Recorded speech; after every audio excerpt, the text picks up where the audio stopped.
Clarence Featherson.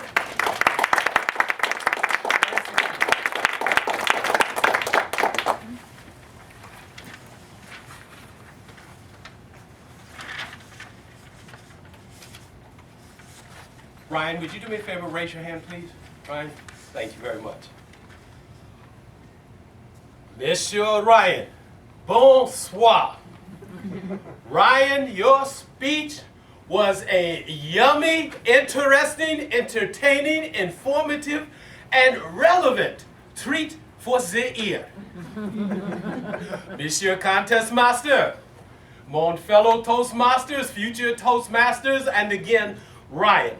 Ryan, it's dinner time, so please consider my remarks as food for thought. Ryan, I thought your speech had several ingredients that gave it flavor and made it yummy and so effective. And let me tell you what those ingredients were. Ryan, you have a speaking voice to die for. It is warm, baritone, conversational and friendly, and you enveloped the whole room with that voice, and you projected so well you went out into the next room. Another thing I thought you did extremely well was your organization. You took us from point A in your speech to point B to point C, and there were no interruptions. We followed you very smoothly and easily. Another thing you did, which is super important to keep audiences engaged and connected, you told a personal story. You told a story about you, and you shared your life experiences with us, and you used humor in that story. And humor is a great way to keep audiences engaged and connected.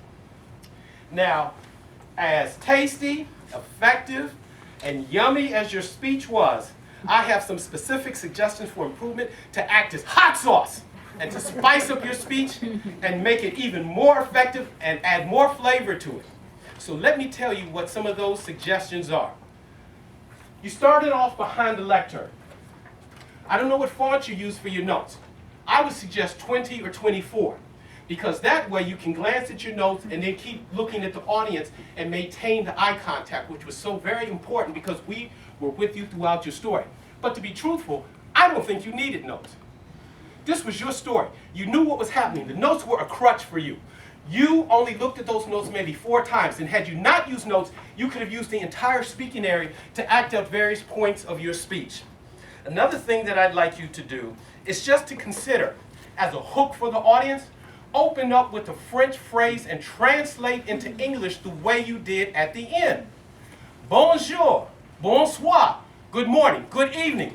Another thing that I'd like to see you do, consider this as a hook too, since you're talking about French or France, have a little beanie, a beret, something that people associate with France. And another thing I would just suggest you consider is a little more vocal variety, so that when you are talking to the person in French, have a different voice when the person talks back to you. That way we can clearly see 2 characters. But to summarize, you had an excellent speaking voice, your organization was great, you told a personal story that had humor. For improvement, think about no notes, larger font, and open with a French phrase, more vocal variety. Bon appetit. I can't wait to hear what you do next. Monsieur Contest Master.